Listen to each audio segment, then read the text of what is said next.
Hello, welcome to the January 19th of the Daily Bible Reading. For today's reading, we will begin on Genesis 39:1 through 41:16. When Joseph was taken to Egypt by the Ishmaelite traders, he was purchased by Potiphar, an Egyptian officer. Potiphar was captain of the guard for Pharaoh, the king of Egypt. The Lord was with Joseph. The Lord was with Joseph, so he succeeded in everything he did as he served in the home of his Egyptian master. Potiphar noticed this and realized that the Lord was with Joseph, giving him success in everything he did. This pleased Potiphar, so he soon made Joseph his personal attendant. He put him in charge of his entire household and everything he owned. From the day Joseph was put in charge of his master's household and property, the Lord began to bless Potiphar's household for Joseph's sake. All his household affairs ran smoothly, and his crops and livestock flourished. So Potiphar gave Joseph complete administrative responsibility over everything he owned. With Joseph there, he didn't worry about a thing except what kind of food to eat. Joseph was a very handsome and well-built young man, and Potiphar's wife soon began to look at him lustfully. Come and sleep with me, she demanded, but Joseph refused. Look, he told her, my master trusts me with everything in his entire household. No one here has more authority than I do. He has held back nothing from me except you, because you are his wife. How could I do such a wicked thing? It would be a great sin against God. She kept putting pressure on Joseph day after day, but he refused to sleep with her, and he kept out of her way as much as possible. One day, however, no one else was around when he went in to do his work. She came and grabbed him by his cloak, demanding, "Come on, sleep with me." Joseph tore himself away, but he left his cloak in her hand as he ran from the house. When she saw that she was holding his cloak and he had fled, she called out to her servants. Soon, all the men came running. "Look," she said, "my husband has brought this Hebrew slave here to make fools of us. He came into my room to rape me, but I screamed. When he heard me scream, he ran outside and got away, but he left his cloak behind with me." She kept the cloak with her until her husband came home. Then she told him her story. "That Hebrew slave you brought into our house tried to come in and fool around with me," she said, "but when I screamed, he ran outside, leaving his cloak with me." Potiphar was furious when he heard his wife's story about how Joseph had treated her. So he took Joseph and threw him into the prison where the king's prisoners were held, and there he remained. But the Lord was with Joseph in the prison and showed him his faithful love. And the Lord made Joseph a favorite with the prison warden. Before long, the warden put Joseph in charge of all the other prisoners and over everything that happened in the prison. The warden had no more worries, because Joseph took care of everything. The Lord was with him and caused everything he did to succeed. Sometime later, Pharaoh's chief cupbearer and chief baker offended their royal master. Pharaoh became angry with these two officials, and he put them in the prison where Joseph was, in the palace of the captain of the guard.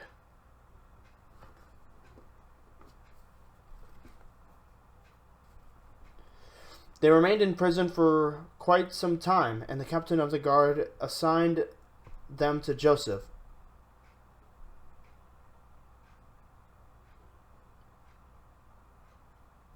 Who looked after them.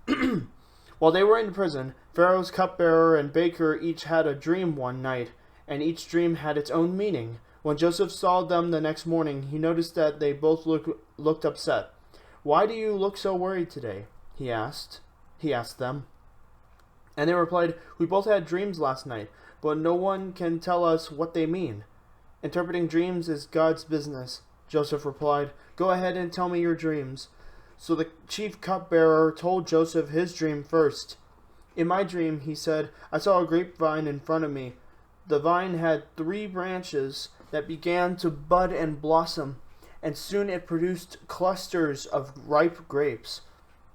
I was holding Pharaoh's wine cup in my hand, so I took a cluster of grapes and squeezed the juice into the cup. Then I placed the cup in Pharaoh's hand." "This is what the dream means," Joseph said. "The 3 branches represent 3 days. Within 3 days, Pharaoh will lift you up and restore you to your position as his chief cupbearer. And please remember me and do me a favor when things go well for you. Mention me to Pharaoh so he might let me out of this place. For I was kidnapped from my homeland, the land of the Hebrews, and now I'm here in prison, but I did nothing to deserve it." When the chief baker saw that Joseph had given the first dream such a positive interpretation, he said to Joseph, "I had a dream too. In my dream, there were 3 baskets of white pastries stacked on my head.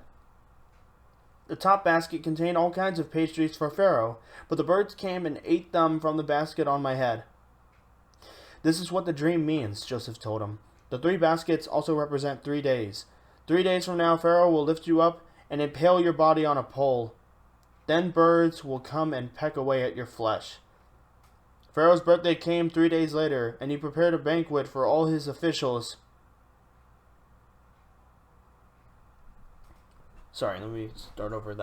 Pharaoh's birthday came 3 days later, and he prepared a banquet for all his officials and staff. He summoned his chief cupbearer and chief baker to join the other officials.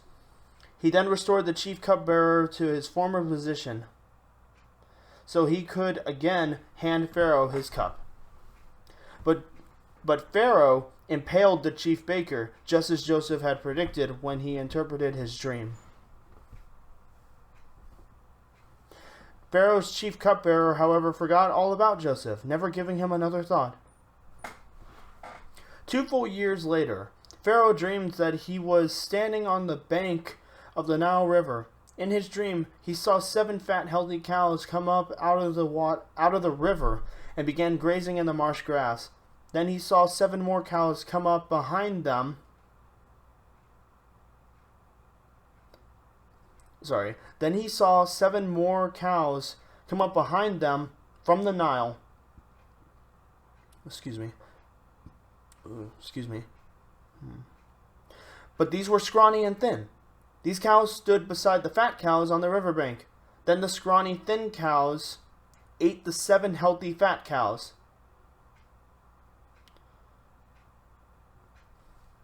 Then the scrawny, thin cows ate the 7 healthy fat cows. At this point in the dream, Pharaoh woke up. But he fell asleep again and had a second dream. This time he saw 7 heads of grain, plump and beautiful, growing on a single stalk. Then 7 more heads of grain appeared, but these were shriveled and withered by the east wind. And these thin heads swallowed up the 7 plump, well-formed heads. Then Pharaoh woke up again and realized it was a dream. The next morning, Pharaoh was very disturbed by the dreams. So he called for all the magicians and wise men of Egypt. When Pharaoh told them his dreams, not one of them could tell him what they meant. Finally, the king's chief cupbearer spoke up. "Today I have been reminded of my failure," he told Pharaoh. "Some time ago, you were angry with the chief baker and me, and you imprisoned us in the palace of the captain of the guard. One night the chief baker and I each had a dream, and each dream had its own meaning. There was a young Hebrew man with us in the prison who was a slave of the captain of the guard. We told him our dreams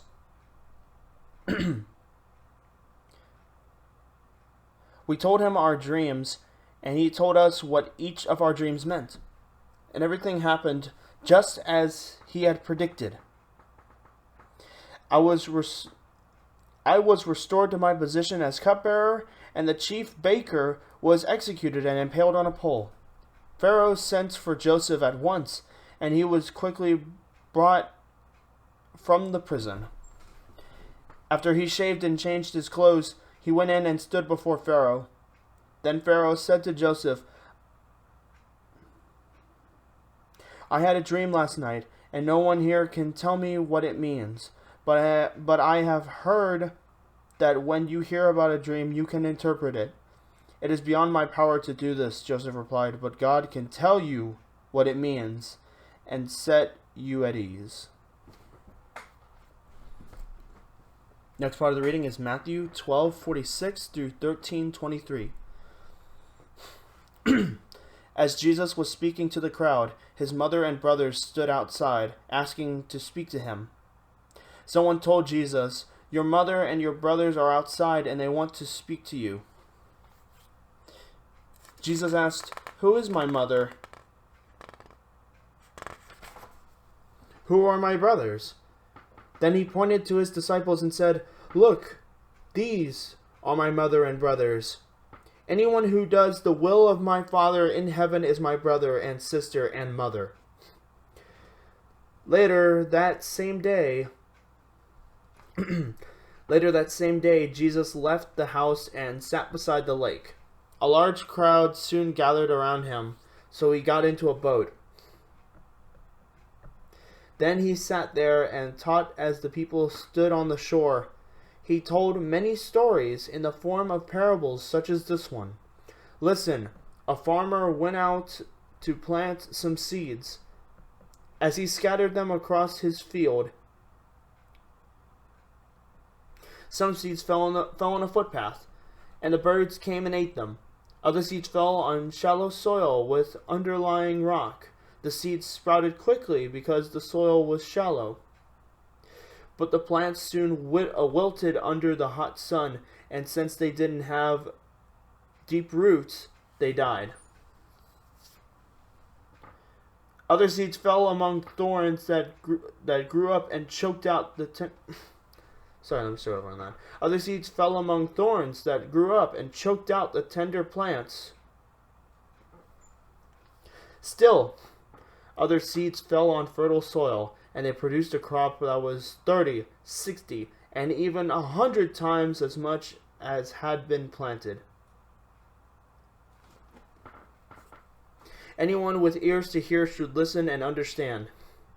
His disciples came and asked him, Why do you use parables when you talk to the people? He replied, You are permitted to understand the secrets of the kingdom of heaven, but others are not. To those who listen to my teaching, more understanding will be given. And they... let me start over on that. To those who listen to my teaching, more understanding will be given, and they will have an abundance of knowledge. But for those who are not listening, even what little understanding they have will be taken away from them. That is why I use these parables, for they look, but they don't really see. They hear, but they don't really listen or understand. This fulfills the prophecy of Isaiah that says, When you hear what I say, you will not understand. When you see what I do, you will not comprehend. For the hearts of these people are hardened, and their ears cannot hear, and they have closed their eyes, so their eyes cannot see, and their ears cannot hear, and their hearts cannot understand, and they cannot turn to me and let me heal them. But blessed are your ears, but blessed are your eyes, because they see, and your ears, because they hear. I tell you the truth, many prophets and righteous people longed to see what you see, but they didn't see it. And they longed to hear what you hear, but they didn't hear it. Now listen to the explanation of the parable about the farmer planting seeds. The seed that fell on the footpath represents those who hear the message those who hear the message about the kingdom and don't understand it.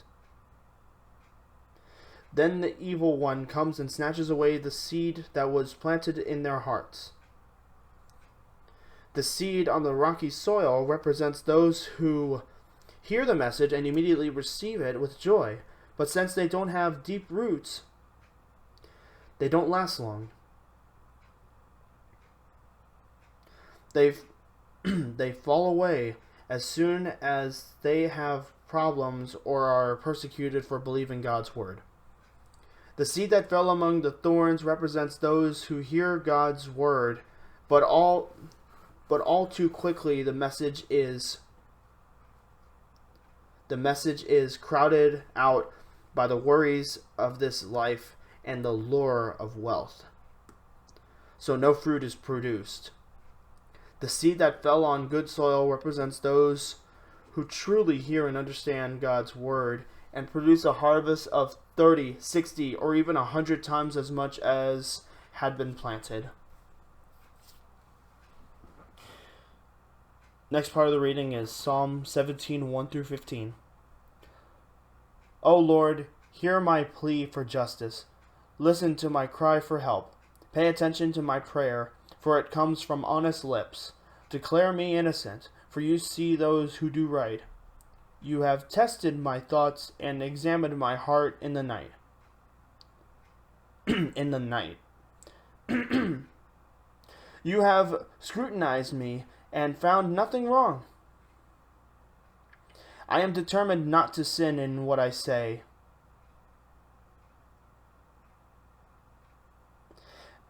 I have followed your commands, which keep me from following cruel and evil people. My steps have stayed on your path. I have not wavered from following you. I am praying to you because I know you will answer, O God. Bend down and listen as I pray. Show me your unfailing love in wonderful ways. By your mighty power, you rescue those who seek refuge from their enemies. Guard me as you would guard your own eyes. Hide me in the shadow of your wings.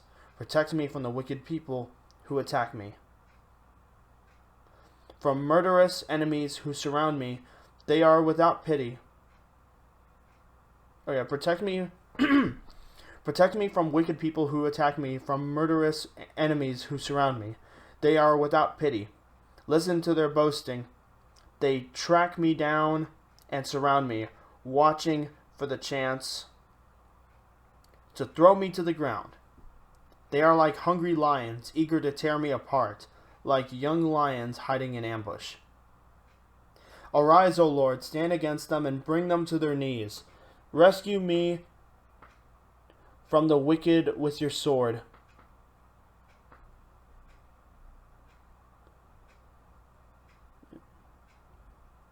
Rescue me from the wicked with your sword.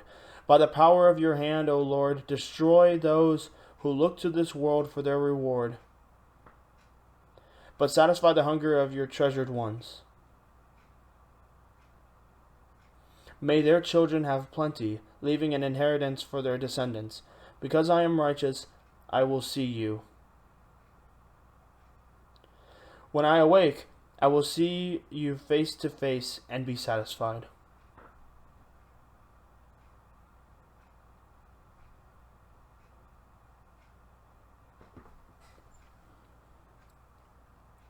Next and final part of the reading is Proverbs 3:33 through 35. The Lord curses the house of the wicked, but he blesses the home of the upright. The Lord mocks the mockers, but is gracious to the humble. The wise inherit honor, but fools are put to shame.